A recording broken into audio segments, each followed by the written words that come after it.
سلام سلام كمي يوعلكم اب فيسبوك اب تيك توك اب يوتيوب اب كله سوشيال ميديا تكاتل زلهم دمس صبح معلو دمس انت تسمع على هنا حال هذا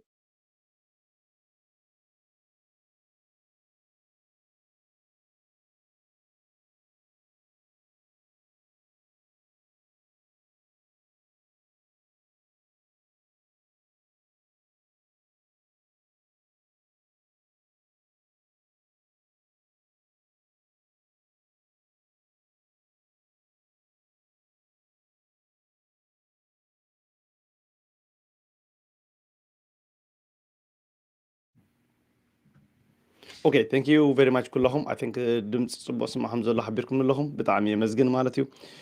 قصيره لو معتي كزارب الله ويا كما رس حزيا زلخو لسن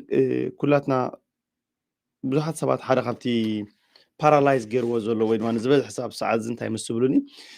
ሓሳባት ማለት እዩ ብዙሕ ሰብ ይሓስብ ብዙሕ ነገር ክገብር እየ ከምዚ ክገብር እየ ምናልባት ቢዝነስ ክከፍት እየ ምናልባት ሓዳር ክገብር እየ ምናልባት ንዓመታዊ ግራጁዌሽን ክገብር ትምህርቲ ምናልባት ከምዚ ክገብር እየ ዝብሉ ማዕለያ ዘይብሎም ሓሳባት ተሓስብ ኢኻ ማለት እዩ ዝበዝሕ ሰብ ሕጂ ሓደ ካብቲ ዝበዝሐ ፀገማት እንታይ እንትልኩም ይሓስብ እዩ يحسب يقول نقدر كجبر حدار كجبر ديو انفستمنت كجبر ديو فاينانس كعر ديو جزاخ جز ديو كمبرع ديو I don't know فعلا ديو whatever كجبر زللس بزح نجارات على ما اللي يزي بقوله حساباتي مسأكاي مات كل سبي حسب باي ذا واي دي حسب يكونن هو كم زت تكبر كم زك كجبر دليل كم زك كجبر دليل كم تقول تخونهم زبازة حسب كم ودي حسب دارج قالوا لي أمن مات زلوا زرباجن أي تكبرنيو حجز thinker versus doers ባላሉ ማለት እዩ ዓለም ከዓ ንሓሰብቲ ንኣማዘዘንቲ ንተመነይቲ ኣይኮነትን ትበካ ማለት እዩ ዓለም ብልክዕ ነቶም ዋጋ ዝኸፈሉ ሰባት ነቶም ዘበርከቱ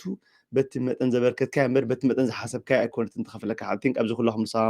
ሰማዕኹም ኢለ ይኣምን ማለት እዩ ስለዚ ንሕር በቲ መጠን ዝኸፈልካዮ ወይ ድማ በቲ መጠን ዝሰርሕካዮ ወይ ድማ መጠን ዘበርከትካዮ ትበካ ንሑ ኮይና مچم نابنت مثالن بل زي يوتيوب فيديو صراحه خلو بزح غزي حسب نير ينوت حد معت صراحه حد معت صراحه حد معت غبره حد معت صراحه بزعبا ثينكر اند دوورز زلو في اللي امونغو حسبتن امونغو اتغبرتن زلو في اللي سي كسرح فيديو بزح غزي حسب نير ماتيو ابرو سي بزح تقال نير ماتيو ግን ኣይተጎርኳን ክሳብ ሽዑ ናብ ህዝቢ ስለ ዘይወረደት ወላ ሓንቲ ዝረኽበሉ ፍርያ ምነት ይኹን ዝኾነ ነገር ኣይነበረን ማለት ነው ማዓንቲ ግን ወሲነ ክገብራ ስለ ዝሓሰብኩ እንታይ ገይረ at least I got what I want ማለት እዩ so ስለዚህ ብዙሓት ሰባት ይሓስቡ እዮም ከምዚ ክገብር እየ ገዛ ክገዝእ እየ ገዛ ክሸይጥ እየ ሓዳር ክገብር እየ ኢንቨስትመንት ክገብር እየ ከምዚ ማዕለያ ዘይብሉ ኩሉ ሰብ ይሓስብ እዩ ማለት እዩ ዘሎ ፕሮብለም ግን ፀገም እንታይ እዩ ኣብ ምትግባር የለን ማለት እዩ ከምኡ ዓይነት ሻቀሉ ሰባት ወይ ብከምኡ ዓይነት ተታሒዝኩም ፓራላይዝ ዝኾንኩም ሰባት ክንጎርኒ እስከ ፃሓፉ ሓደ ሓደ and then ኣብ ተማሳሊ እዋን ከዓ ኣተግበርቲ ኣሎ ባይ ዘ ወይ كلتا عينتا تكبرتي هم زلوا انتم حدا عينتا تكبرتي عين باللي سن باللي لهم بوم اكشن ترايز وزلوا مالتي انتم حدا عينتا تكبرت انتايم حاسبهم زغبروا مالتي جو زبلص ነገር ክኾን ዝኽእል ወይ ድማ ሞ ማእከለ what is the solution ካብ ዝኾን ወፃ ንኽእል ነገር እንትልኩም so ቀዳማ ክርዳእና ዘሎ እቲ ፎርሙላ ናይ ህይወት እንታይ ክርዳእና ክእል ኣለዎ ማለት እዩ ፎርሙላ ናይ ህይወት መቸም ሓደ ጽቡቕ ተንታና ናይ ኩዕሶ ጽቡቕ ተኻትታሊ ናይ ኩዕሶ ወይ ድማ ፉትቦል ወይ ድማ ኩዕሶ ጽቡቕ ዝካትተል ሰብሲ ክንድቲ ኩዕሶ ዝቐልዕ ሰብ ክንዱ ዓወት የብሉን ጥዕና ይኹን ካል ነገር ይኹን ዝኾነ ይኹን ነገራት የብሉን ማለት ንምንታይ እቲ ዝሰርሕ ዘሎ ሰብ ወይ ድማ እቲ ስፖርት ዝገብር ዘሎ ሰብ ንሱ ሞር ጥዕንኡ ሕልው እዩ ንሱ ሞር ኣበርክቶ ኣለዎ ንሱ ሞር ፍርያምነት ኣለዎ ማለት እዩ ሓደ ሰብ ሙሉ መዓልቲ ኩዕሶ ስለ ዝረኣየ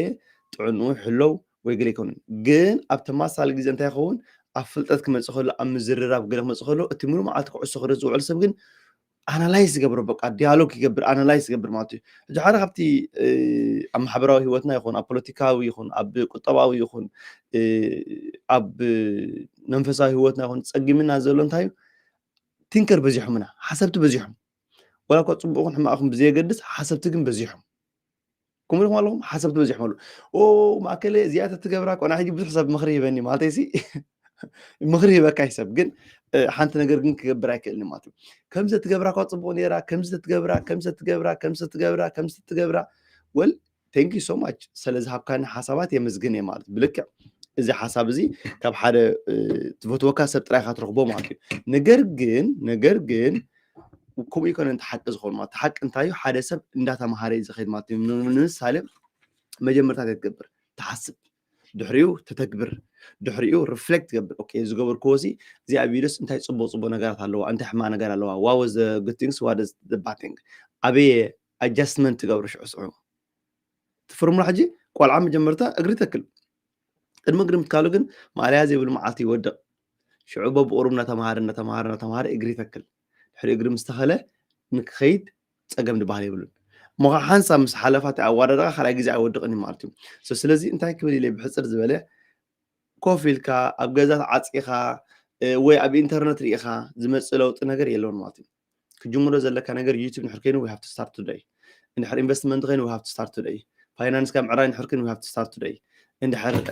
ገዛ ምግዛእ ንሕር ኮይኑ ክንጅምሮ ክንከለልና ሓዳር ምውሳድ ኮታ action is everything ምክንያቱ action thinking without action እንታይ ወይ ድማ plan without action is delusion እዩ ኩሉ ግዜ ሓደ delusion ሰብ ወይ ድማ ኣእምሮ ሰሓት ሰብ ኢኻ ትኸውን ምክንያቱ ኢልካ ትዛረብ ገለመለ በቃ ኣናላይዝ ትገብር እዚኣ ከምዚኣ ትገብረላ እዚኣ ከምዚኣ ትገብራ እዚኣ ከምዚኣ ትገብራ እዚኣ ከምዚኣ ትገብራ እዚኣ ትገብራ ንስኻ ኣበየላ ክትበልኻ ወላ ሓንቲ ቦታ ዘየለኻ ማለት እዩ ሕጂ ሓደ ካብቲ ዝበዝሐ ወላ ኮሚኒቲ ኣብ ዝነጥፈሉ ዝነበርኩ ግዜ ምስ ኢሉ ስኻ ማእልያ ዘይብሉ ግዜ ደኺምካ ሓሲብካ መርሚርካ ዝስራሕካ ስራሕ ምስ ኢሉ ሓደ እዚኣ እኮ ፅቡቅ እንድያ ግን ከምዚ ክትከውን ነይሩ ኣብለካ ወል ዓርኪ ኣብ ግብሪ በይ ነርካ ደይርኣኻና ንመሃረላ ፀገም ዝበሃል የለን ተማሂርና ንቐፅል ስለዚ ኣብ ሂወት ሓደ ሰብ ሓሳብ ዘይኮነ ጥራይ ዘድልየካ ኦፍኮርስ ሓሳብ ምዃን ናቱ ኣድቫንቴጅ ኣለዎ ክትሓስብ ክትክእል ኣለካ ከይሓሰብካ ዝፍፀም ነገር የለን ግን ካብ ሓሳባት እንድሕር ዘይወፂኢኻ ናብ ትግባር እንድሕር ዘይከድካ ሓደ ግዜ እንታይ ዝብላንስ እዋ እታ ኣምላኽ ደሞር ፍልጠት ዝኣክብካስ ደሞር ፈራሕ ትኸውን ደሞር ፍልጠት ዝኣክብካስ ደሞር ነገራት ብጥንቃቐ በቃ ኣንበረ መጠን ጥንቁቕ ሰብ ትኸውን ሕጂ ጥንቁቕ ሰብ ምዃን ፅቡቕ እዩ ግን ኣንበረ መጠን ወይ ድማ ብዝሒ ዝሓለፎ ጥንቃቐ እንድሕር ኮይኑ ፓራላይዝ ዝገብረካ ከምዚ በቃ ተዛራቢ ሰብ እዩ ዝገብረካ ብዙሓት ጥቕሞም ኣለኹ ኣብ ሶሻል ሚድያ ወፂኦም ማሕበራዊ ሂወት ይኹን ኣብ ገለ ይኹን ክሪታይዝ ጥራይ ዝገብሩ ሰባት ኣለዉ ክሪታይዝ በቃ እዚ እኮ ከምዚ እኮ ከምዚ እኮ እዚ እዚኣ እኮ ከምዚያ እዚ እኮ ከምዚ እዩ ወል ፅቡቕ እዩ ከምኡ ምግባርካ ሓሲብካ ኣለኻ ማለት እዩ ግን ዋት ሃቭ ዩ ዳን እንታይ ጌርካ ኣለኻ ንስኻ ዝገበርካዮ ነገር ኣሎ ድዩ ስለዚ ምሕሳብ ፅቡቕ እዩ ነገር ግን ካብ ምሕሳብ ወፃኢ ክንሰርሖ ንኽእል ነገራት ብዙሕ ነገራት ስለ ዘሎ ከነተግብር ክንክእል ኣለና ማለት እዩ ሓደ እቲ ቀዳማይ ክንፈጥሮ ንኽእል ነገር እንታይ እዩ ክሪያሲቲ ኤንድ ኤክስፕሎዥር ክህልወና ክእል ኣለዎ ህንጥዩነት ክህልወና ክእል ኣለዎ ሕጂ ክልተ ዓይነት ወላ እቲ ሓሳባት እንድሕር ናብ ግብሪ ክትግበር ኮይኑ ህንጡይ ክትከውን ክትክእል ኣለካ ሕጂ ህንጡይ ብዛዕባ እቲ ነገራት ዘይኮነ ብዛዕባ እቲ ውፅኢት ሕጂ ኤክስፕሎር ከዓ ክትገብር ትክእል ኣለካ ኤክስፕሎር ማለት እንታይ እዩ ንኣብነት ንምሳሌ ንድሕር ገንዘብ ከተዋፍር ዘሊኻ ኣለኻ ወይ ወፍሪ ፋይናንስ ከተዕሪ ዘሊኻ ኣለኻ ኣብ ክንዲ ሓንቲ ንእሽተይ ፈሊጥካ ቀዳማይ ህንጡይነት ክህልወካ ኣሎ ኢኖባት ገንዘበይ ክዓቢ ኣለዎ ገዛ ክገዛእ ኣለኒ ከምዚ ክገብር ኣለኒ ፋይናንሳዊ ነገራተይ ክቅየር ክእል ኣለዎ ኢልካ ህንጡይነት ከተሕድር ክትክእል ኣለካ ምክንያቱ ህንጡይነት ወላ ሓደ ሰብ ኣይሸጠልካን እዩ ዝኾነ ይኹን ሰብ ንክትህንጠይ ይገብረካን እዩ ዝኾነ ይኹን ሰብ ዲዛየር ወይ ድማ ድሌት ኣብ ነገራት ንክትሕድር ኣይገብረካን እዩ ምናልባት እድለኛ እንድሕር ኮንካ ሓደ ሰብ ክዛረብ ሰሚዑ ህንጥዩነት ክህልወካ ክእል ግን እዚ ኢሞሽናል እዩ ማለት ማለት ዲዛየር ካብ ውሽጥካ ዝብል ዘለኹ ካብ ውሽጥካ ዲዛየር እንድሕር ኣለካ ኮይኑ ግን ካብ ውሽጥካ ዝነቐለ ዕምቆት ዘለዎ እንድሕር ዘቃፅል ድሌት ኣለካ ኮይኑ ግን ድሕሪ እንታይ ክትዘልየካ ኤክስፕሎዥር የድልየካ ኤክስፕሎዥር እንታይ እዩ ኦኬ ኣበይ ኢንቨስትመንት ትገብር ኣሎ ማእኸል ብዛዕባ ኢንቨስትመንት እንታይ ይብል ኣሎ መፅሓፍቲ እንታይ ይብል ኣለዉ ባንክ እንታይ ይብል ኣለዉ እቲኦም እንታይ ይብል ኣለዉ 4 5 6 7 ዓይነት ረኣኻ ኣእምሮኻ ሽዑ ይኣምን ኦኬ ሓቂ ባ ኢንቨስትመንት ሕጂ ገለገለ ሰባት ኣሎ ኢንቨስትመንት ስካም እዩ ዝብለካ ሰባት ኣለዉ ወል ስካም ንድሕር ኮይኑ I have a client that's $100,000 ኣዋፊሮም ኣብ ውሽጢ 3 ዓመት 2 ዓመትን ፈረቓን ክሎዝ ንዳብል ዝኾነሎም ሰባት ኣለዉ ላይክ $70,000 መክሰብ ዝገበሩ ማለት እዩ እዚኦም ሰባት እዚኦም ካበይ ምፅኦም ናብ መክሰብ ዝገብሩ ኣለዉ ንድሕር ስካም ከይኑ ማለት እዩ እሶም ካይሰምዑኻ ማለት ካይስሕቑኻ ማለት ሕጂ እቲ ናትካ ሻሎ ዝኾነ ፍልጠትካ እዩ ከምኡ ዘግብረካ ዘሎ وحده فلتت من الله وحده جزء أنت جبرك هاي أزيها دنقر وسب تلاقي يكون كذا جبرك أزيها زيت سكف سب جبرك هاي حرارة جزء لك زيت فلت نحركين كا زيت سكف سب يخطخون sometimes مناتو تزاربوا ونايت فلتنا هم أسوس لذي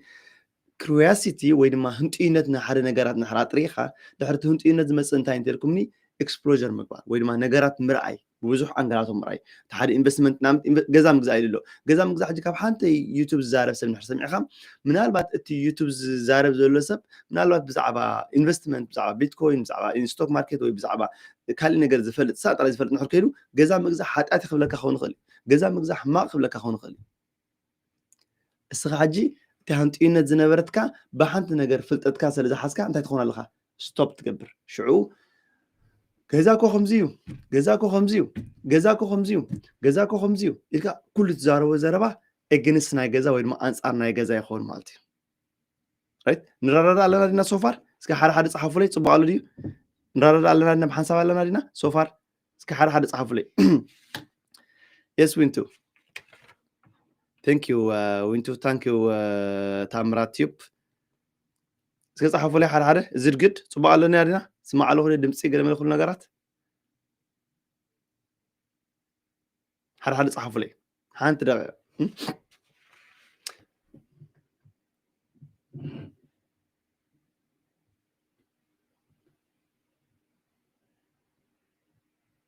okay thank you very much thank you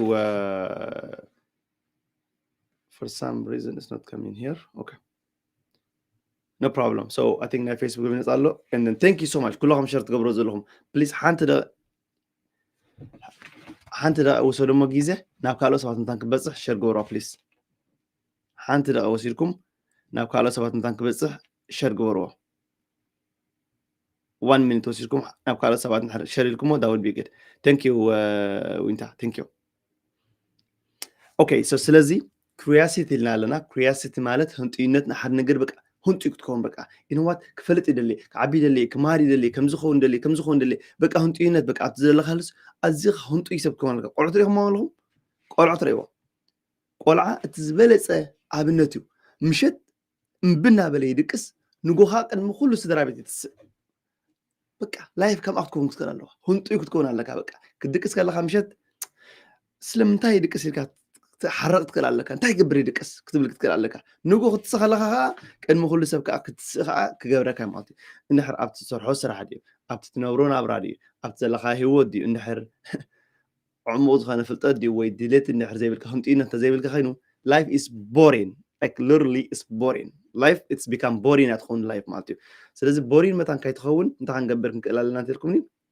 بستخا لنا كنت إنت كلونا مسوق عن تايله دحرنت إنت لك exposure كلونا بزعبا جزاك من سخلو أكن كم زبلنا حدا بزعبا ستوك ماركت بزعبا investment بيتكوين كلازم يحسب نعود رأي سمع خان دحر نو جزا حتأتي نحسب لنا خانك كسب كندا شالو زخنا ويد ما وحد نقحت كم زلك أتري حترد عن زلها سلزي أكندو أنت هنجبر رأيك بعنا مستبلوني أكندو exposure مكبر مالتي جزات جزء سبات جزا دي جزء سب بزعبا جزا مصحفتي من باب بزعبا جزا بزعبا ريل استيت كورسات موساد نحر أترينا تحريو exposure هاري هنتينت على لنا لنا بزحر مش لعلة هنتينت أنت لنا مسو أنت لنا لك exposure على لنا exposure مالتي فلتت مالتي هذا سمتشم هذا خبتي أبي أترازله لك ولا محبره هو تكريه خلوصي أب كبسة زعبية أب سجنتي ويا بسنعفة ويا بعد خلا زعبية ويا من دفرة زعبية ويا أب دوار وزعبية قاش بارك أنت عند الكياسي أزي كنت أدخل فلتتي بلوم زعبة قاش بارك أزي وحدي تزفلت مالتي حجي سلزي فلت صبور رديتي بلوم تبقاش بارك هذا اللي سبقة بزعبة من دفرة زلوا عد خلا زلوا ويا أب سنعفة زلوا ويا أب عد قيح زلوا ويا بسجنتي زلوا أخور اللي سلزي بلو جيجار خنس إليه لومات شو سلزي نحر أب كلن عادتات كيكا بيرتان نحر بس خاين جن أتليست تاخد خمسة مور ناولج بتخون بزعبات زلك أوير تخون ويد ما بزعباتي تسرحوا نجارات تزاربهم سبات كابيهم أنت عند بهاللوم أنت عند كالتشرالوم أنت عند هنابرالوم قليل يخون الكم سبات أنت هتكون كتحابر ماتي لك عند السيم كأتماس سالي أكشن خطوس النحر كينكا مس هنت إنت ناتكا ومناتو حركتي أكشن خطوس الزجاجة كان نجارات أنت تلكمني رجوز أيكون كان بأمر خاصي رجس أني كان إذا نجرزك عوته كان ديك عوته كان that's why أخذ too much analyze تكبر وتورجا تريبا كم زنديامو كم زخينا بزخينا أبزخينا نابزي تورجا أبشارت توا خمس جبرنا تحت ترونا تحريو والسنة دبعال كي والسنكا ده تخون paralyzed تخون ويد ما سنكول تخون مالتي أبا أمر خا مالتي سنكول كل خلاص أبا أمر خا سنكول تخون مالتي and then ኣብ ካልእ ግዜ ንገብሮ እንታይ ነቲ ክሪያሲቲ ዝበልና ነቲ ህንጥዩነት ኩሉ ግዜ እንታይ ክንገብሮ ኣለና ክንከባኸቦ ክንኩስኩሶ ክንክእል ኣለና ማለት ምክንያቱ ህንጥዩ ምዃን ሓንሳብ መፅኡ ዝጠፍእ ነገር እዩ ድሕሪ ዘይተኸናኺንካዮ ኣብዚ ዓለም ወራትያ ፅቡቕቲ ነፍስኻ ስጋኻ ባ እንድሕር ዘይተኸናኺንካያ እናተባላሸወታ ትኸይድ ማለት እዩ ስለዚ ዝኾነ ይኹን ነገር ሜንቴን ናይ ምግባር ባህሊ ወይ ድማ ልምዲ ክህልወና ክእል ኣለዎ ማለት እዩ ሶ ሜንቴን ምግባር ከዓ እንታይ ነቲ ህንጥዩነት ናትና ህንጥያት ንክንከውን ሞር ብዛዕባኡ ሞር ክንፈልጥ ክንክእል ኣለና ማለት እዩ እንድሕር ደሞ ነቲ ህንጥዩነት ናትና ወይ ድማ ነቲ ዘለና ነገራት ክንዕብዮ ማእከል ከመይ ገይረ ህንጥዩ ይኸውን ወይ ከመይ ገይረ ክሪያሲቲ የማዕብል ትብሉ ሰባት ቨሪ ሲምፕል አንብቡ ዎች ሓደሽቲ ነገራት ትምህርታት ድዩ ስምዑ and then ምስ ዓበይቲ ሰባት ካባኻ ዝበርትዑ ሰባት ሕጂ ሓደቲ ደስሓቐኒ ነገር ወይ ናይ ደቂ ሰባት ባህሪ ምስ ካባኻ ዝዓብዩ ሰባት ወይ ምስ ካባኻ ንላዕሊ ምሁራት ሰባት ኮፍ ክትብል ኣይትደሊን ኢኻ መብዛሕትኡ ግዜ ካባኻ ዝትሑት ሰባት እዩ ንዓኻ ሳቲስፋክሽን ድህቡኻ ሕጂ ዝበዝሕ ሰብ ጌጋ ዝፍፅሞ እንታይ እዩ ካብኡ ዝትሑት ሰባት ኢንካሞም ውሑድ ካብኡ ከምኦም ዓይነት ሰባት ደስ ዝብሎም ምክንያቱ ወዲ ሰብ ብባህርያቱ ፀቓጥ እዩ ፀቓጥ ስለዝኾና ደቂ ሰባት ክንፀቅጥ ስለንደሊ እንታይ ኢና ንገብር ካባኻ ትሑት ሰባት ትኸይድ ምሽ ኣብኡ ኸይድካ ቦባር ይብሉ ዓረብ ኣብኡ ኸይድካ ሓረካት ትገብር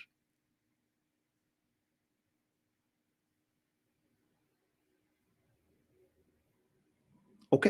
ሕጂ ካባኻ ዝትሑት ሰባት ዘይኮነ ካባኻ ዝልዕሉ ሰባት ክትረክብ ትኽእል ኣለካ ኩሉ ግዜ ንድሕር ክትዓቢ ደሊኻ ብልክዕ ክትዓቢ ደሊኻ እንድሕር ንስኻ $50,000 ኣብ ዓመት ትገብር ኣለኻ እንካ go find $100,000 ዝገብሩ ኣብ ዓመት ከይድካ ምስኦም ኮፈል and then shut your mouth and then listen don't talk by the way ሓንቲ ጻሕፍቲ እንታይ ትብል ኣንቢቦ መሲልኩም ካብ ንፉዓት ሰባት ጥራይ ከምኳን ትመሃር እንተላይ ካብ ሕማቃት ሰባት ትመሃር ኢኻ ሕማቅ ክልከሉ ሕማቅ ሰብ የለን ሕማቅ ፕላን ዘለዎም ሰባት ማለት ወይ ድማ ሕማቅ ኣተሓሳስባ ዘለዎም ሰባት ማለት እዩ ወይ ድማ ሕማቅ ዓይነት ከይዲ ዝኸዱ ሰባት እንድሕር ኮይኖም እዚኦም ሰባት እዚኦም ሕማቅ ኢልና ንፅውዖም ማለት እዩ ኣብ ዝኾነ ሰዓት at any given time እንድሕር ደልዮም ክምለሱ ይኽእሉ እዮም ማለት እዩ ኣብ ዝኾነ ሰዓት ተመሊሶም ንፉዓት ክኾኑ ይኽእሉ እዮም that's why ሕማቅ ሰብ ፐርማነንት የለን ኢልና ንፅውዖ ማለት እዩ ሕማቅ ኣካይዳ ወይ ሕማቅ ፕላን ክህልዎም ይኽእል እዩ ግን ሕማቃት ኣይኮኑ ማለት ሶ ስለዚ ኣብ ሓደ ቦታ ሲ ዕላል ተጀሚሩ ማለት ወይ ከምዚ ዲቤት ማለት እዩ ሕጂ one of my favorite thing to do ትገብሩ ነገር እንተሓላለ ኮይኑ ዲቤት ምግባር ደስ ክብለኒ ማለት እዩ ማለት እዩ ሕጂ ክመሃር ስለ ዝደልየ እምበር ንሰባት ኣኖይን ክኸውን ኢሌገል ይኮንኩን ማለት እዩ ሕጂ ዕላል ተጀሚሩ ካብቲ ዝነበረ ሰብ እቲ ሓደ በቃ ክልተ ደቂቃ ሓንቲ ደቂቃ ይዛረበካኒ ቆቆሪ ፅራይ ዝሕዘካ እዚኣ ከምዚኻ ሕጂ ዳርጋ ንኩላ ሰብ ኣድኪምዋ ማለት እዩ ሽዑ ኢለስ ለካስ ወላ ካብ ሕማቅ ሰባት ክትመሃር ትኽእል ኢኻ ትብል ዘረባሲ ወላ ካብዚ ክመሃር ክእል እየ ምክንያቱ እንታይ ኦኬ ሰባት ክዛረቡ ከለዉ ንክውድኡ ዕድል ክህቦም ከም ዘለኒ ፅኒለስ ክሰምዕ ከም ዘለኒ እውን ተማሂረ ማለት እዩ ምክንያቱ ይሪኦ ኣለኹ እቲ ኣኖይን ዝኾነ ተሓሳስባ ወይ ድማ ተሽሙ ማለት እዩ ሶ ስለዚ always it's good ነቲ ናትካ ክሪያሲቲ ንምዕባይ ክትመሃረሉ ትኽእል ነገራት ካብ ዓበይቲ ሰባት ድዩ ካብ መፅሓፍቲ ድዩ ካብ ዩቱብ ምስማዕ ቪድዮታት ድዩ ካብ ፕራክቲስ ምግባር ድዩ ካብ ኣገልግሎት ኣብ ቤተክርስትያን ድዩ ኣብ ማሕበራዊ ሂወት ድዩ ኣብ ኮሚኒቲ ድዩ ኣብ ከምዚታት ብምግልጋል ዝዓበየ ነገር እንታይ ክትገብር ትኽእል ኢኻ ክትገልግል ትኽእል ኢኻ ማለት እዩ እዚ ነቲ ቲንክ ዝነበረ ወይ ድማ ነቶም ቲንከር ናብ ዱወር ከሰጋግረና ዝኽእል ነገር እዩ ማለት እዩ what about እዮም ዱወር ሕጂ ብዙሓት ሰባት ካሪእኹም ኣለኹም ናትና ከዓ ዝበዝሕ ፀገም ከዓ እንተሪኢኹም እንታይ እንትልኩምኒ ዓይኒ ብለይ ስኒ ብለይ ከዓ ኣለዉ ሰባት like literally ዓይኒ ብለይ ስኒ ብለይ ገለላ እንድሕር ተባሂሉ ቡም ቡም ቡም ቡም ቡም ገለላ እንድሕር ተባሂሉ ቡም ቡም ቡም ዝብል ሰብ ከዓ ኣሎ ማለት እዩ እዚኦም ከመይ ጌርና ኢና ንከላኸሎም ድሕሪና ወል ሊስን ነገራት ስትራቴጂ ከተውፅእ ትክእል ኣለካ ክትሓስብ ክትክእል ኣለካ ኣናላይዝ ክትገብር ኣለካ ቱ ማች ክስንታብ ክንዱ ደይክኸውን ትኽእል እዩ ግን ኣትሊስት እቲ ቤዚክ ዝኾነ ኣንደርስታንዲንግ ክህልወካ ክእል ኣለዎ ንኣብነት ብዛዕባ ታክስ ንድሕር ፈሊጥካ ታክስ ኢንካም ከመይ ይምለስ ኣብ ካናዳ ንድሕር ፈሊጥና ብዛዕባ እታ ታክስ ምስ ፈለጥና እንታይ ንገብር ኣብ ክንዲ ኪና ቱ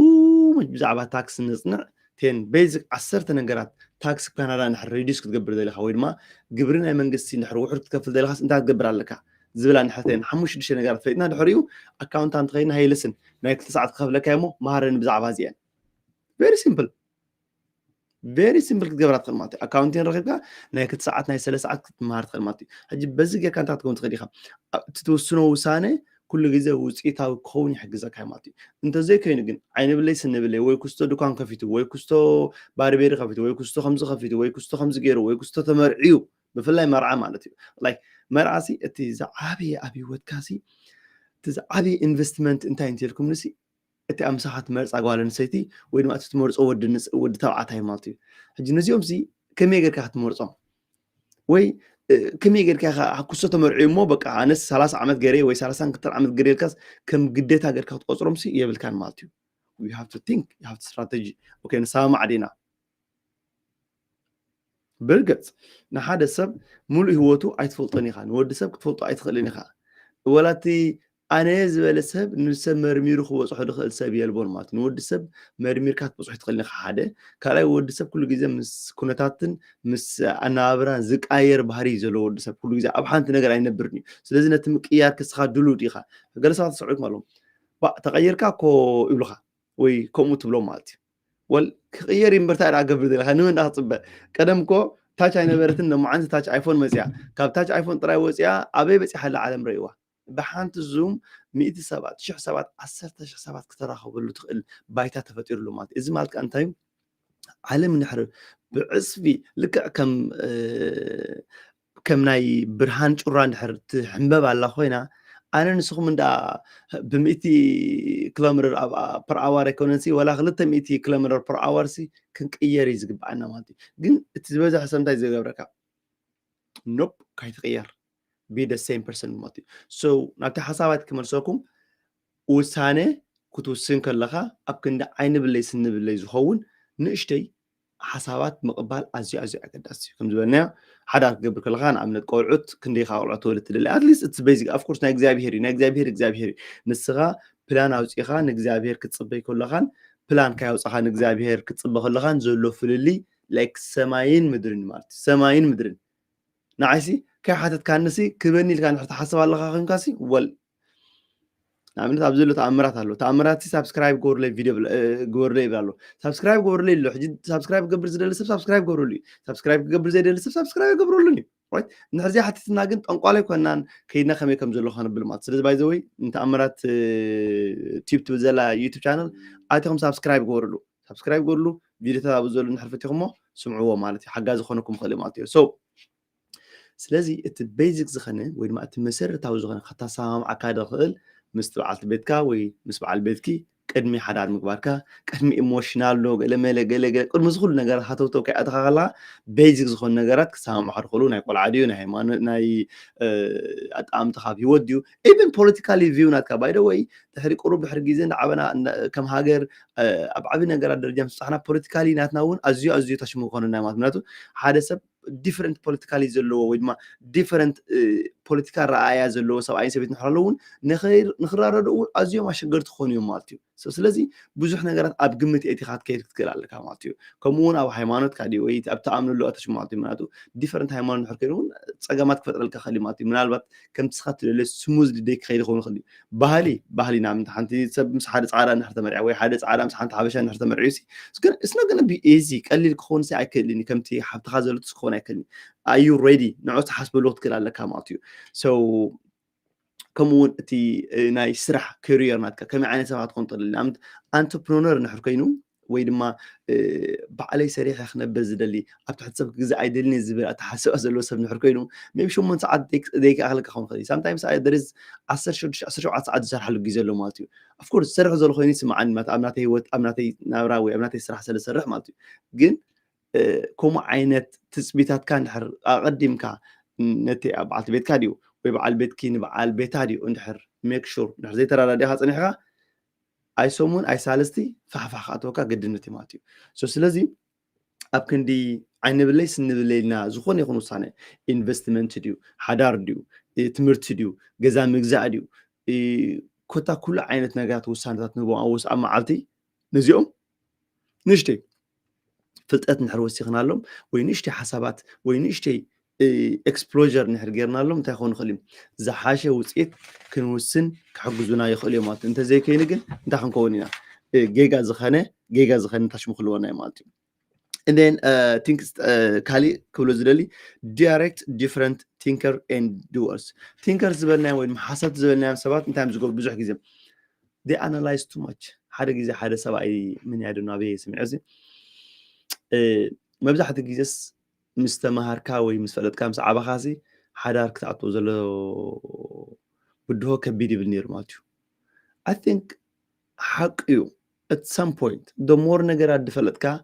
the more ድሓሰብካ the more ብዙሕ ነገር ዝተረዳእካ ኣብ ሂወት the more kind of ፍራሕ ሰብ ኢኻ ትኸውን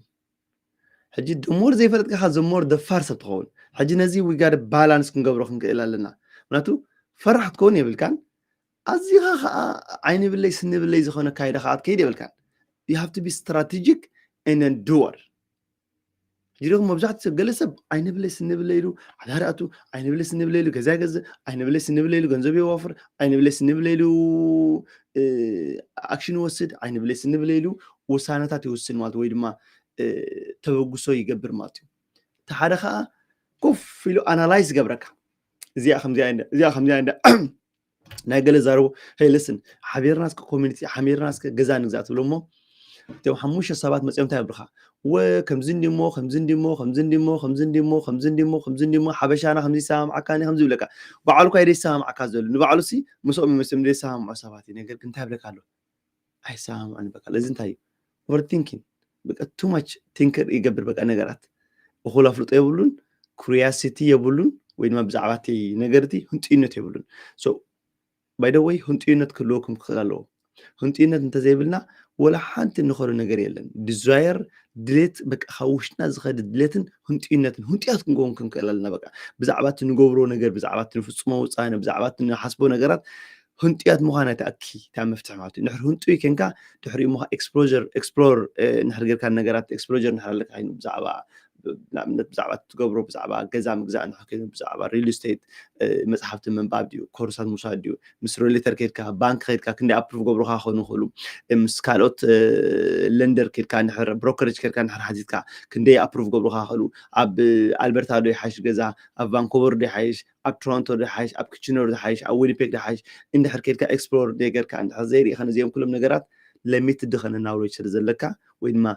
وحدي فتت سلزلوكا እትትውስኖ ውሳነ ንኸይትውስን ከዓንቅፃካ ክእል ሓደ ካልኣይ እትትውስኖ ውሳነ እውን ከምቲ ዝድለ ደይክኸውን እውን ይኽእል ማለት እዩ ኦኬ ሶ ስለዚ እዚኣ ነይራ ኣይ ሆፕ ካብ ሎማዓንቲ ኩላኹም ካብ ቲንከር ወይ ድማ ካብ ሓሰብቲ ወይ ካብ ኣናላይዝ ናይ ምግባር ባህሪ ወፂኻሲ ኣተግባሪ ክትከውን ምክንያቱ እቲ ዝኸፈ ፀገሙ እንታይ መስልኩም ቲንከር መቸም ኣብዚ ዩቱብ ኣብዚ ፌስቡክ ኣብ ሶሻል ሚድያ ሪኦሞም ኣለኹም ካብቶም ዝንእዱ እቶም sorry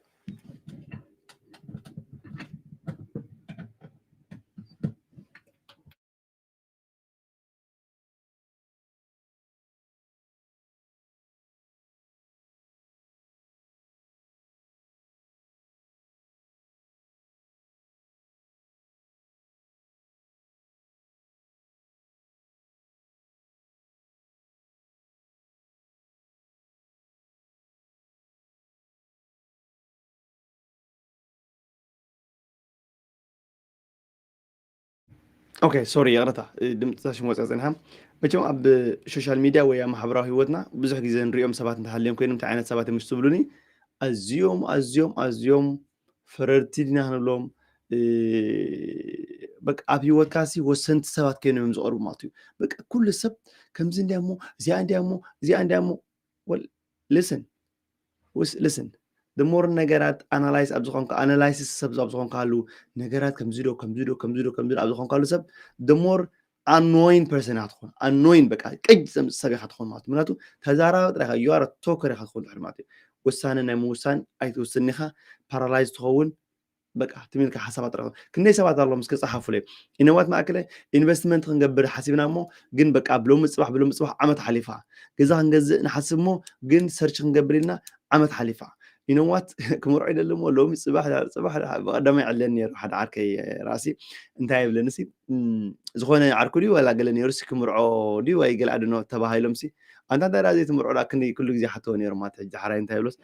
هو حجي دا وسينا لخو كويلو مالتيس اب حسابسي نمرعس وسينا لخو يلو جينا اوسانا زي كنسي نخ حدار نخ قبر دي وينتي حساب نخ بصح نخ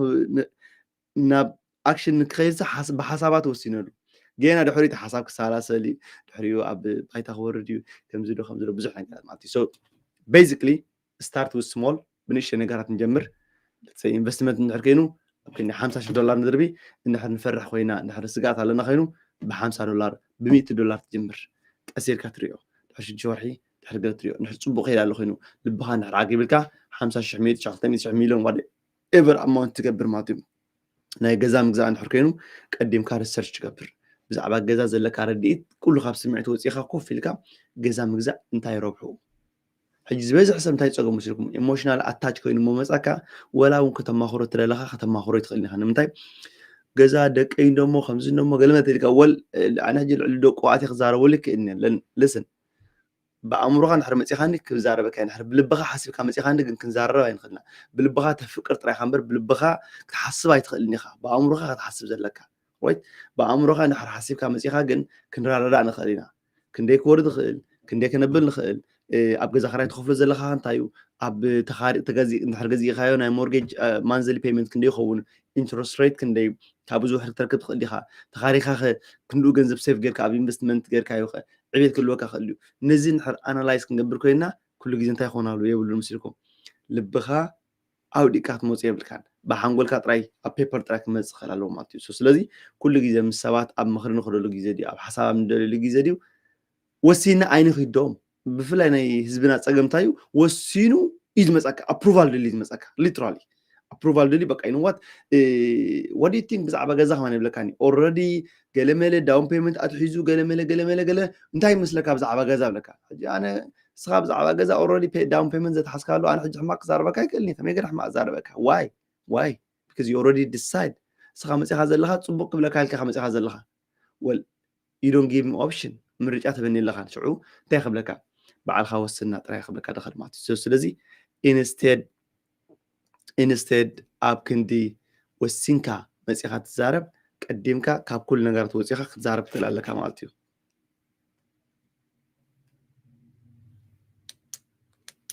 yes that's true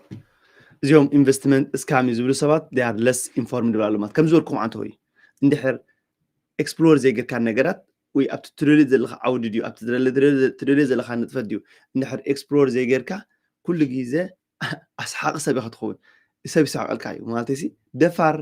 ዓይንብለይ ስንብለይ ኢኻ ትኸውን ማለት ሶ ዋላ ትዛረቦ ዘረባ ሽዑ ሰብ ይስሐቀልካ እዩ ስለዚ መታን ከይስሐቀልካ ደይኮነሲ ብዝተኸኣለካ ብዛዕባ እቲ ትዛረቦ ዘለካ ብዛዕባ እቲ ትኸዶ ዘለካ ዓውዲ ብዛዕባ እቲ ትገብሮ ዘለካ ውሳነ ቁርብ በላ ቱ ማች እኳ ይኹን ኤክስፐርት ምዃን የድልይኒ ግን ንእሽተይ ንሕራ ፍልጦ ኢልካ ተብል ትኽእል ኢኻ ማለት እዩ ሶ ነዚኣ ትመስል ነይራ ነይሮም መዓንቲ ጋይስ ዝኾነ ሰብ ሕቶ ንሕራ ኣለዎ ኮይኑ ኣብ ቻት ክርኤ ኣብ ፌስቡክ ወይ ኣብ ዩቱብ ንሕርሕቶ ኣለኩም ኮይኑ ሓደ ፀሓፉለይ ወይ ተን ሕቶኹም ኣቕርቡለይ ሞ ፀሓፍዎን and then ካብኣ ተበጊስና ንዕን ክምልሰን ክፍትን እየ ማለት እዩ ሶ ሓደ 5 ደቂቃ ኣላትኒ እንድሕር ኣለኹም ኮይንኩም ሕቶ ኣለኩም ኮይኑ ፀሓፉለይ ብዛ ቻት ፀሓፉለይ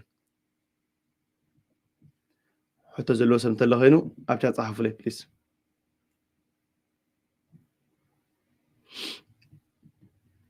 yes analysis is paralyzes yes so analyze ምግባር too much ሓደ ግዜ እንታይ ገበረካ እዩ ብልክ paralyze ወይ ድማ ውሳነ ንከይትወስን የብለካ እንታይ ዳጠፊእኻ ብሮ ኣይጠፋእኹ ናው yes so ሕጂ ናው I'm back ሙሉእ ተመሊሰና ኣለና probably we'll see more background setup ገለመለ ንገብር ኣለና we just launch a new office ሓድሽ ኦፊስ ናይ ሪኮርዲንግ ናይ ቪዲዮ ሪኮርዲንግ ከምኡ ናይ ስራሕ ሙቭ ገብር ስለዝነበረ ኢና ጠፊና ነርና ሕጂ ግን I'm back እንተወሓደ ኣብ ሰሙን ክልተ ግዜ ድገለ ላይፍ ከምዚኣ ክመፅእ እየ and then ከም ሬጉላር ከዓ ቪድዮታት ከዓ ከም ኩሉ ግዜ ከዓ ምፅዓና ኣይክተርፍኒ ማለት እዩ ኦኬ book audio ገዲፍካ ያዳ ሓንቲኻ actually already almost ተወዲኣ actually just ናብታ ሽሙጥራይ ከይዳ and then ካልእ ቪድዮ by the way is coming ሓንቲ one of the psychology of money ትብል መፅሓፍ ትፈልጥዋ ትኾኑ ኢኹም ኩላኹም ኣብዚ ሰሙን እዚ probably ክሳብ ዓርቢ ዘሎ እንተዘይከይኑ next week ክዝርጋሕ እየ ማለት እዩ The Psychology of Money ስነ ልቦና ናይ ገንዘብ ትብል ፅብቕቲ መፅሓፍ ኣላ ብሞርጋን ተፃሓፈት ንሳ ብኦድዮ ኦልሬዲ ወዲእና ያለና ሳውን ክንዝርግሓ ኢና ማለት እዩ ኦኬ ካልእ ሕቶ ዘለዎ ሰብ ቴንክስ ዝሓወይ ቴንክ ዩ ሰመረ ቴንክ ዩ ናትናኤል ቴንክ ዩ ሮፍታ ቲቪ ኢንተርቴይንመንት ኣለና ኣይንጠፍእና ዶም ወሪ ካልእ ሕቶ ዘለዎ ሰብ ኣሎ ሕቶ ንሕር ኣለኩም ኮይኑ ሓንቲ ናይ መወዳእታ ሕቶ ሰምዕ ሞ ብኣገና ክንውዳእ ኢና ኦኬ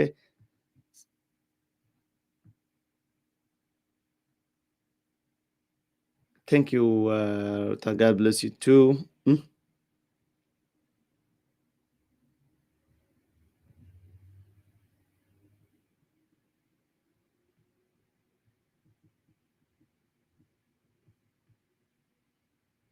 Okay, يعني نتكات رئيس.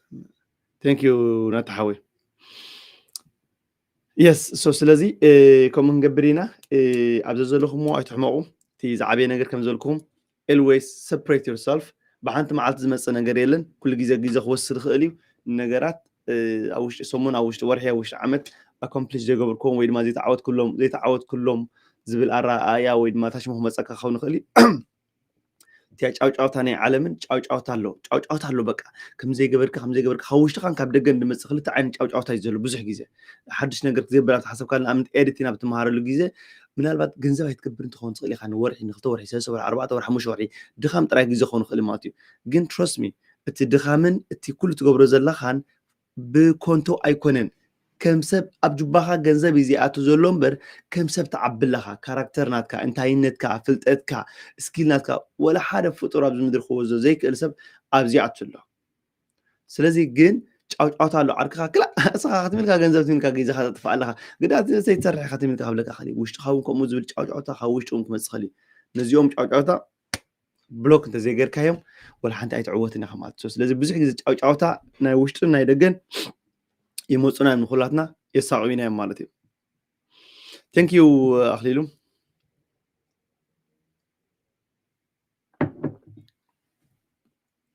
the same sometime you can go break even yes so yes ዝኾነ ይኹን ነገር ግዜ ክንቦ ክንክእል ኣለና ኢንቨስትመንት ንድሕር ኮይኑ $100 ኣዋፊርካ ወይ $10 ኣዋፊርካ ኣብ ውሽጢ ወርሒ ንድሕር ውፅኢት ፅበለካ ኮንካ ዘይምውፋር ሕሸካ ገዛኻ ኮፍ ኢልካ ቲክቶክ ምጥዋቕ ይሓይሽ ኦኬ I have a client $10,000 ዘዋፍሩ ኣለዉ but they give time ስኻ ገንዘብካ ዋፊርካ ካሊእ ነገር ክትሰርሕ ዘለካ እምበር ሙሉ መዓልቲ ወሪዳ $15 ወሪዳ $10 ደይባ 15 ቢትኮይን ከምዚ ኸይና ገለመለ well it's nothing ወላ ሓንቲ ነገር የብሉ ማለት እዩ ወላ ሓንቲ ዘብፅሓካ ነገር የብሉ ማለት እዩ so ስለዚ ግዜ ምሃብ ዝበለፀ ማለት እዩ ኣነ ኣብ ሊብያ ኣለኹ እንታይ ትመኽረኒ ናይ ገንዘብ ምዕቃብ ኣብ ሊብያ what do you do ኣብ ሊብያ ትሰርሕ well get ኣብቲ ሴፍ ዝኾነ ቦታ ክትኣቱ ይምንየልካ ናትሓወይ እቶም ብሰላም ኣብ ኣዶኖ ኣውሮፓ ዲኻ ካናዳ ዲኻ ዋትኤቨር ዝመደብካዮ እንድሕር ኣብኡ ትነብር ኮንካ እንድሕር ስራሕ ትሰርሕ ኮንካ ገለመለ ከዓ ከም ኩሉ ግዜ ዝብሎ ማለት እዩ እቲ ባጀትን ምግባር እቲ ፅሩይ ዝኾነ ካይዳ ምኻድ ብዛዕባ ገንዘብ ዘለካ ርዲት ዕሚቃ ምፍላጥ ማለት እዩ ትዛዓበየ ነገር ማለት እዩ እንድሕር ንሱ ሎ ኮይኑ ቀሊል ድሕሪ ዝመፅእ ማለት እዩ ኦኬ Okay, Kali, yes, Kali, please ተጠቀሙሉ ብፍላይ ኣብ ሰዓት እዚ ወፍሪ ግበሩ ወፍሪ ኢንቨስትመንት ኣብ ስቶክ ማርኬት it's really going great really ብሓቂ ዝብለኩም ዘለኹ ንምንታይ ከም ዝብለኩም ዘለኹ እንተልኩምኒ ብፍላይ ሪፓብሊካን ዶናልድ ትራምፕ ካብ ድመፅእ ናይ ወፍሪ ነገራት ክሳብ ዝለዓለ ደረጃ ወይ ድማ ብዙሕ ነገራት ከይደኹም ዘሎ እየ ዝኣምን ማለት እዩ ወይ ድማ ኣዝዩ ብፅቡቕ ደረጃ ይስጉም ስለ ዘሎ ብዝተኻእለና መዳይ ኣብ ወፍሪ ዘለና ረረኣ ክንዕቢ ክንክእል ኣለና ምክንያቱ ብሓቂ የለኩም ኣብ ዝሓለፈ 3 ዓመት 4 ዓመት ዝረኣኽዎ ነገር እንተሃልዩ ኮይኑ ብፍላይ ምምፃእ ናይ ዶናልድ ትራምፕ ቁጠባ ኣብ ዝበለፀ ቦታ እዩ ዘሎ ማለት ምናልባት ናይ ካናዳ ቁጠባ በዝን ክብል ክህሉ ክእል እዩ ግን እቲ ጀነራሊ ዝኾነ ቁጠባ ናይ ዓለምና ክንሪኦ ከለና ግን ናብቲ ዝበለፀ እዩ ዝኸይድ ዘሎ እንደን እዚ ከዓ ብፍላይ ኣብ ናይ S&P 500 ኣብ ናስዳክ ከምኡውን ኣብ ናይ ኣሜሪካ ብሙሉን ካምፓኒታት እንተሪእናዮ ዝሓለፈ 2 years ንኣብነት S&P 500 እንተሪእናዮ let me just check ክገብራ ምስኹም ከለኹም ኣብ ከለኹ ኣብዴት ክበኩም ናይ ስቶክ ማርኬት ማለት እዩ ሎማዓንቲ 40% ንኣብነት year to date 17% like S&P 500 سي وين مثلا 500 كامباني أمريكا كاب جانيواري كساب حجي رايسي 17% دايما لو مالتي أب هذا عمد كاب 18% which is amazing 18% مالتكو $100 وافير كاسي 218 كنا مالتي so ምናልባት $1000 ጥራሕ ኣላ ንእሸት ምስሊ ትኽእል እያ ኣብ 5 ዓመት ከዓ it's double 111% ዓብይ ነይሩ እዚ እንታይ እዩ S&P 500 so ስለዚ ኣብ ባንኪ ድዩ ኣብ ገለ መለ ደቂሱ ዘሎ ገንዘብ ተሎ ኮይኑ ብፍላይ መዚ ናይ ዶናልድ ትራምፕ ዘሎ we have to ብዙሕ ነገር ክረብሕ ስለ ንኽእል ኩላኹም ፍልጠትኩም ክትዕብዩ ክትግለኩም ኣለኩም ማለት እዩ ሰላም ኣምላክ ዓኻ ማእከል ሓዊ ሰላም ከ ብዛዕባ ኢኮኖሚ ንቆሎት ዝኸውን እንታይ ዓይነት ቡቅ ኣሎ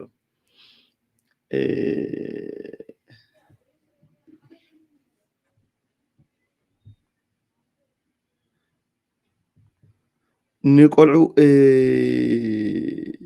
ኣሎ actually ገለ መጽሓፍቲ ኣለዋ maybe I will do a video by the way ቪድዮ ክገብረላ ንዓ ሪሰርች ገብር ሞ ገለ ኣገደስ ዝበልክዎን መጽሓፍቲ ኣለዋ ብፍላይ ካብ 7 ዓመት ንላዕሊ ንሕርክየኖም ቆልዑት ቀዳማይ እቲ ዝዓበየ ፍልጠት ናይ ቆልዑት ንቁጠባ ዝኸውን ስድራ ቤት እዮም ዝዓበየ መምህር ማለት እዩ ምክንያቱ monkey do what monkey see do ዝበሃል ዘረባ ኣሎ ቆልዓሲ ዝገበርካዮ ዝገብር እምበር ዝረኣኻዮ ከነን ዝገብር ዝነገርካዮ ከነን ዝገብር ስለዚ ቀዳማይ ስድራ ቤት ብዛዕባ ሴቪንግ ናቶም ብዛዕባ ናይ ክሬዲት ካርድ ብዛዕባ ናይ ተሓዛ ገንዘብ ብዛዕባ ዘለዎም ኣብ ገንዘብ ኣጠማምታ ኣትኩረቶም ወይ ድማ ኣብ ገንዘብ ዘለዎም ኣረኣእያ ኩሉ ነገራት እንድሕር ዘይተዓርዩ ክዕረእ ኣይክእልኒ ማለት እዩ ትዝዓብየ መንገድባት ካልኣይ ከዓ እቲ መፅሓፍ ዝበልክዮ ግን I will definitely ቸክ ገብር ሞ ኣገደስ ዝበልኮን መጽሓፍቲ ተሽሙ ገብር ማለት እዩ ፓርትነርሺፕ ከመይ ተሕዞ ግዜ give me some advice ከመይ ጀርመን ንምህሮን እቲ ቀዳማይ ነገር ከም ዝበልኩም ናይ ቆልዓ ተቀዳማይ ነገር ጓላይ ስኮላርሽፕ 9 ዓመት እንግሊዝ ከይና ላሮይት ሕጂ ብዙሕ ግዜ ትሪኤኒ ቪድዮ ክገብር guess what almost 30 ቪድዮ ሰሪሓላ ዝኾነ ፖስት ኾን ገለገለ ይኮነን ግን ኣብ ገዛ ኸይና ጥራይ ጀስት ቴሌፎን ኣምፅያስ ሰላም ብዛዕባ ኤቢሲዲ ገለመለ ክመረኩም ከምዚ ክገብር ገለመለ ትብል ማለት እዩ ሕጂ እጂ ስለ ዝረኣያትካ ጥራይ ትገብር ግበር ኢልካያስ ክትገብር ኣይትኽእልኒ ላይክ ኮፍ ኢለኒ ቪድዮ ንሕር ዘይገብር ከይነሲ ቪድዮ ግበር ኢልያሲ ወላ ለይትን መዓልትን ለሚነያ ኣቢልያ ክትገብር ዘሎ ትኽእሉ ኣዝዩ ይፀብብ እዩ ንዓይ ግን ክትገብር ስለ ዝረኣያት እንታይ ክትገብር ጀሚራ almost 30 ቪድዮ ኾንሲ just ናይ ፕራክቲስ መግበሪ ኣብ ገዛ ጥራይ በዓላት ትገብሩ ማለት ቪድዮ ገይራ ማለት እዩ ብቴሌፎን ገይራ ማለት እዩ ስለዚ ቆልዑት ቀዳማይ ክንምህረሎም ንኽእል እቲ ንደልዮ ዘለና value and principle እቲ እንደልዮ ዘለና እምነትን ኣተሓሳስባን ኣብዚ ምድሪ ክንነብረሉ ንደሊ ንሕና ክንመስሎ ወይ ድማ ክንኮኖ ክንክእል ኣለና ማለት እዩ ንሱ ንሕና ኮይንናዮ እቶም ቆልዑት by default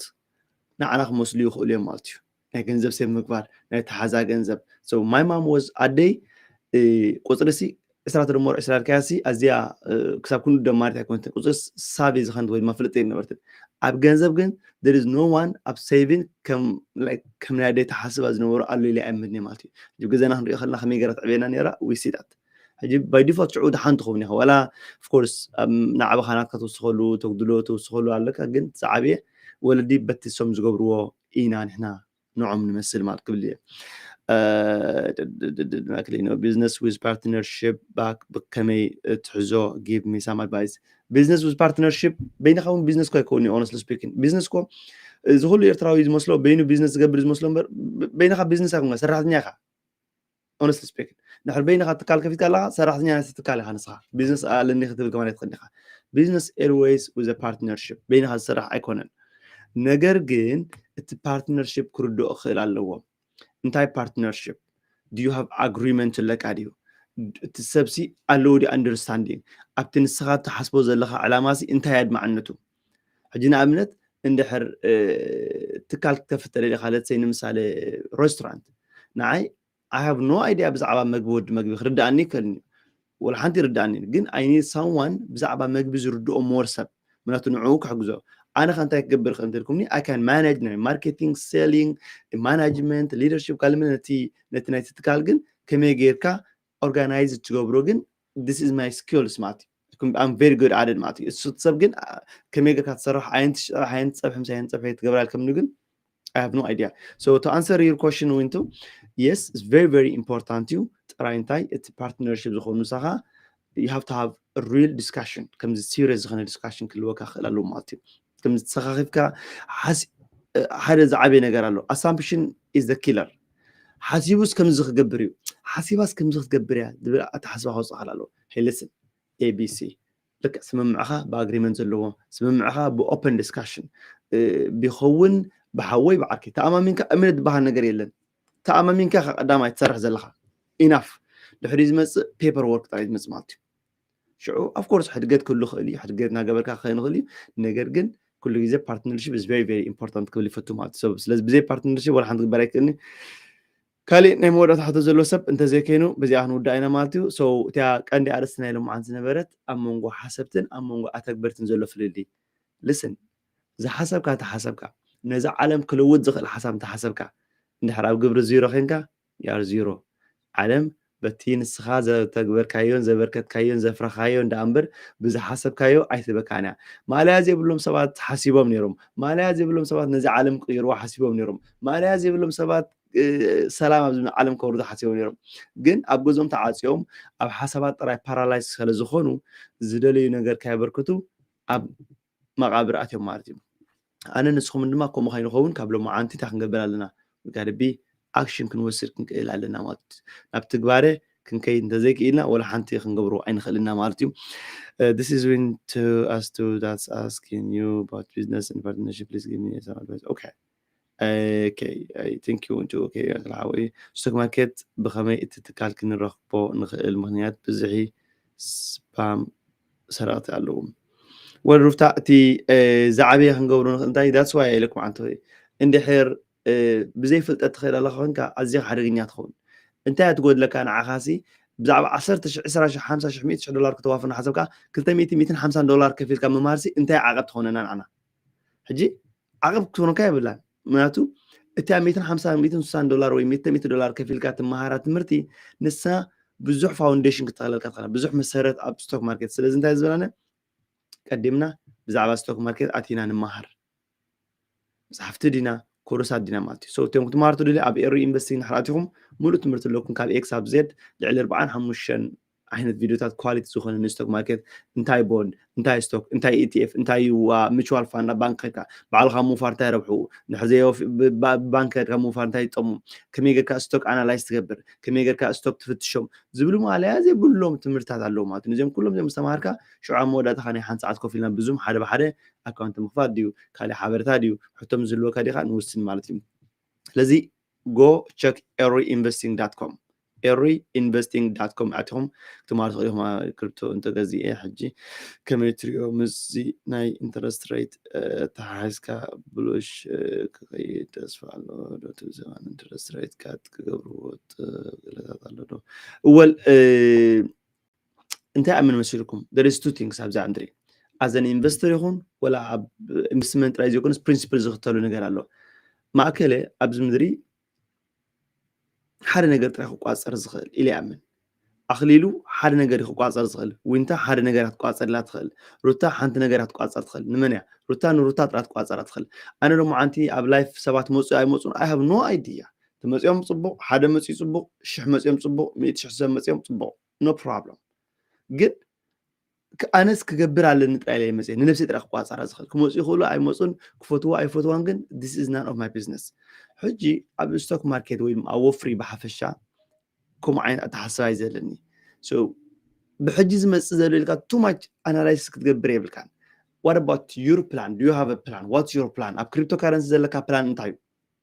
እንታይ ገግዚእኻ ክትሸጥ ዲኻ ትደሊ ትሬዲንግ ክትገብር ዲኻ ትደሊ በዚኣ ነይረ በቲኣ ነይረ ዲኻ ትብል ትደሊ ወይስ ሎንግ ተርም ፖቴንሻል ኣለዎ ኢልካ ተዋፍር ዝብል ሕቶ ክትምልሶ ክትክእል ኣለካ ሽዑኡ እንድሕር ናትካ ስቴብል ዝኾነ ፕላን ኣለካ ኮይኑ ነቲ ፕላናትካ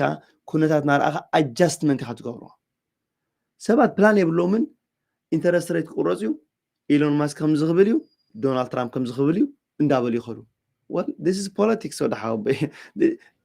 even ብዛዕባ ኢንተረስት ሬት is politics ወላ ሓንቲ ዘረባ ይብሉን ኢንተረስት ሬት ክጎድል ይበሃል ኣሎ ያስ ክሳብ መወዳእታ ዓመት ገለ ፐርሰንቴጅ ክጎድል ኣብ ካናዳ ማለት እዩ ግን it's all politics so have a strong ዝኾነ ፋውንዴሽን ናትካ ፋይናንስ ኣብ ናትካ ዘለካ ፋይናንስ እንድሕር ስትሮንግ ዝኾነ ናይ saving ናይ emergency fund ናይ investment ናትን ብኩሉ set up ጌርካ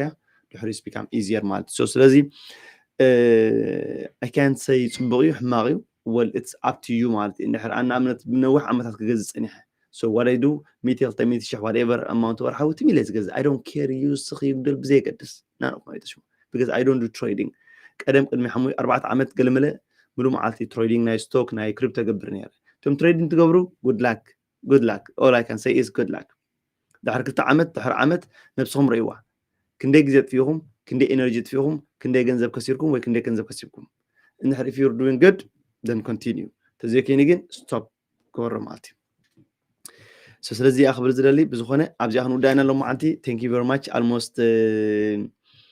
51 دقيقة ገረና ፍቅ ሰዓት ኢለ ኣትየ ነይረ ባት ሕታት ብዙሕ ሕታት ኣምፂኹም ፅቡቕ ሃናፅ ዝኾኑ ሕታት ስለዚ let's continue thank you very much ሰላም መዓልቲ ንኩላኹም ኣብዛ ንዓፅዋይና ዝኾኑ ሕቶ ዘለዎ ሰብ ክፅሕፈለይ ይኽእል እዩ ኣብ ቴሌፎነይ እቶም ክትመሃሩ ትደሊኻ post message something okay early investing.com so እቶም ኣብ ስቶክ ማርኬት ከዓ ትመሃሩ ትደልዩ ከም ዝበልኩኹም ኣብዚ ኣቲኹም ክትሪእዋ ትኽእሉ ኢኹም ማለት እዩ earlyinvesting.com ብዙሕ ቪድዮታት ክትረኽቡ ትኽእሉ ኢኹም ማለት እዩ so ኣቲኹም ተመሃሩ and then whatever ሕቶ ዘለኩም ከዓ ኣብ ፌስቡክ ንድሕር ትሪእዩ ኣለኹም ኮይንኩም ኣብ ፌስቡክ ቴክስት ግበሩለይ ኣብ ዋትስኣፕ ኣብ ዩቱብ ንድሕር ከይኑ ፀሓፉለይ